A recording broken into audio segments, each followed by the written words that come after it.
আজকে আমি তৈরি করব সেই viral Korean spiral cucumber salad. প্রথমেই দুটো শসা নিয়েছি, শসাগুলোকে ভালো করে ধুয়ে নিয়ে দুমুখ কেটে নিয়েছি। এরপর দুপাশে দুটো লাঠি বসিয়ে এইরকম প্রথমে অ্যাঙ্গেল করে কেটে নেব।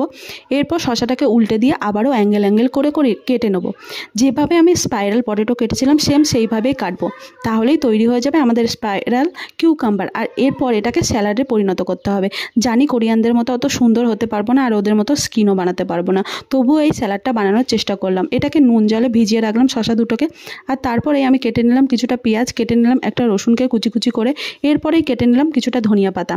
তারপর সমস্তটা কাটা হলে এরপর আমি শসাটাকে তুলে নিয়েছি। ওখানেই পেঁয়াজ কুচি, রসুন কুচি, আর দিয়ে দিয়েছি ধনিয়া পাতা কুচি, আর দিয়ে দিয়েছি 2 চামচ মতো সয়া সস, আর দিয়ে দেবো 1 চামচ মতো ভিনিগার। তারপর এটাকে ভালো করে আমি মিক্স করে নেবো। সব শেষে আমি এখানে ছড়িয়ে দেবো কিছুটা সাদা তিল, তাহলেই তৈরি হয়ে যাবে এই স্যালাড।